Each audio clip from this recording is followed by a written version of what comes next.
Hey, what is up YouTube? I'm back again with another video.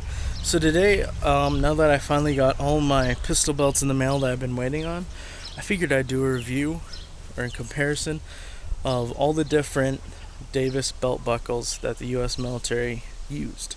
So without further ado, let's get into the video. So, we got a few of them. I guess to start off, we'll go over the history of the pistol belts.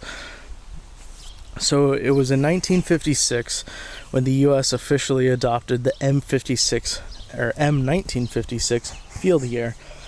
The first pattern M56 pistol belt was this one right here.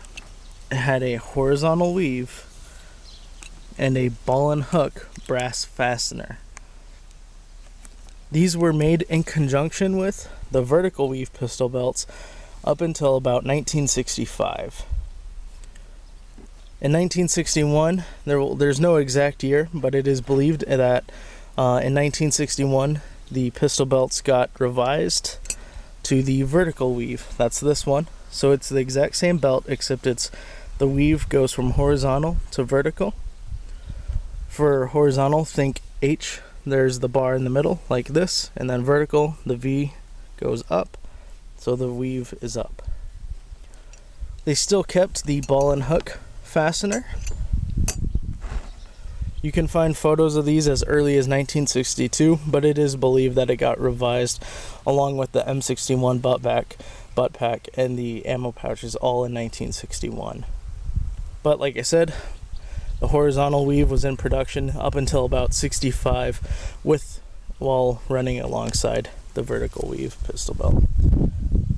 It was in 1965/1966, nobody's really for sure, that they started to experiment with the quick release buckles, or Davis buckles as some people have come to call them for the manufacturing stamp.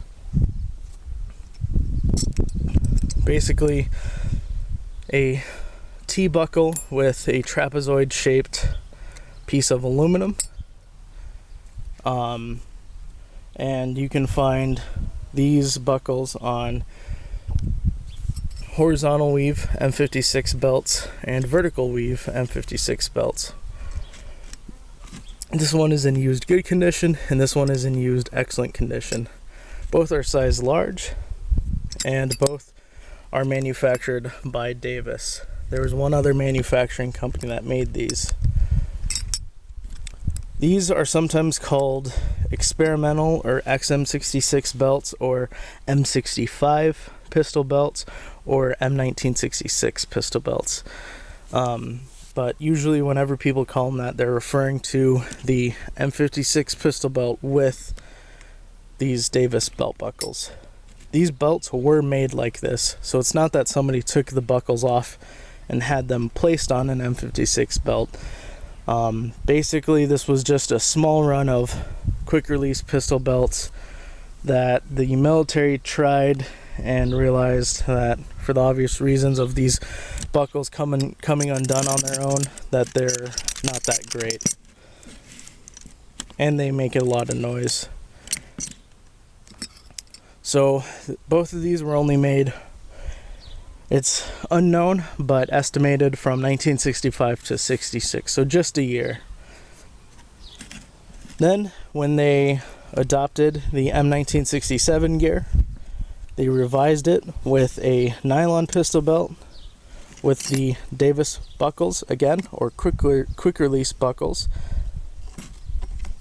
You can also find M1967 pistol belts with the brass ball and hook fastener, just like this one. I used to own one of those, and I actually sold one in my everything for sale video. This one is not a Davis buckle, it is just the quick release buckle, and you can see that it is just stamped US with a windmill above it, just like other pieces of M1967 gear, such as butt packs, and I believe the tropical rucksacks 1-inch buckles have these stamps, but I could be wrong. So it doesn't actually say Davis anywhere, and you could even see that the finish and the shape is just a little bit different.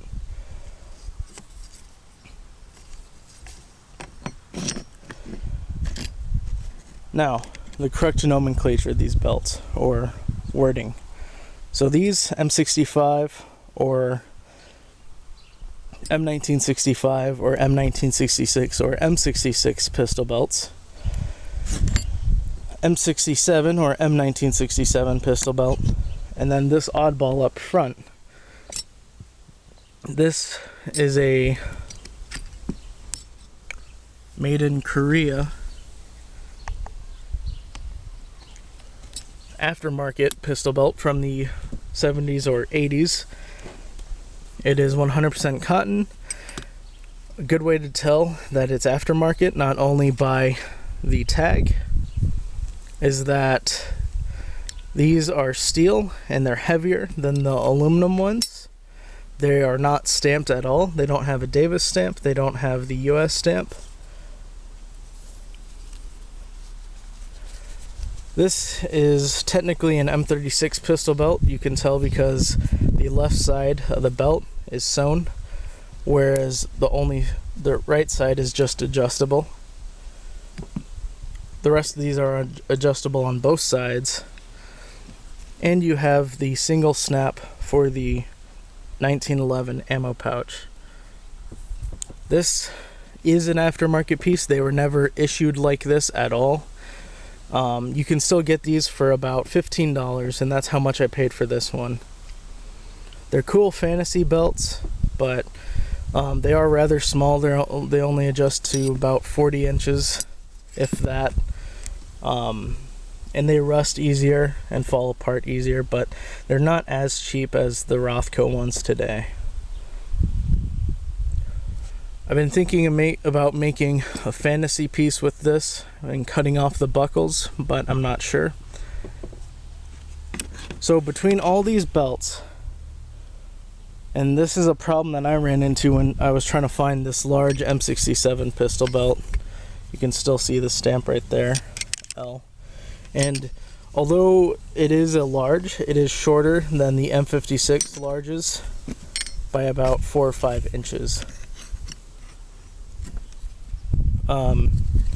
So when I was trying to search for this M67 belt, I posted it on the Facebook groups, and I had so many people tell me, oh yeah, I got one for sale, and they send me pictures of belts like this or this. So again, if they're cotton, they're not M67. Having this Davis quick release buckle does not automatically make it M67. What makes it M67 is the fact that it's nylon. So I'm not sure if a lot of people just don't know the difference, or maybe they didn't see it, I'm not sure. But the only one that is M67 is the 3 eyelet nylon pistol belts. These came with both the ball and hook fastener and the Davis quick release ones, but most of the time people want the quick release ones like this. Davis belts did make it into the movies. There's 2 that maybe you guys have heard of or maybe even seen, and that is in 1987, Spaceballs. Rick Moranis' character wears a desert tan Alice pistol belt, so it only has 2 eyelets, and well, you guys really can't see that at all, but it has 2 eyelets. It adjusts just like an Alice belt, except it has black Davis buckles. And then the second one is Sarah Connor in Terminator 2 1992, wears a black Alice pistol belt with Davis buckles. Those are only other 2 that I've noticed in movies, but I just want to go over all the different variants of quick release or Davis belts. There's one that I don't have, and that's the P64 lightweight rucksack waist belt. It basically looked like a vertical weave pistol belt, except it only had 2 eyelets, and the third set of eyelets was only on the back side of the belt.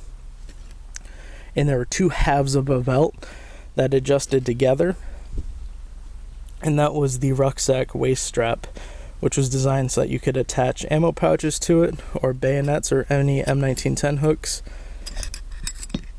and it featured the Davis buckles, and that was as early as 1964. Unfortunately, that concept failed miserably.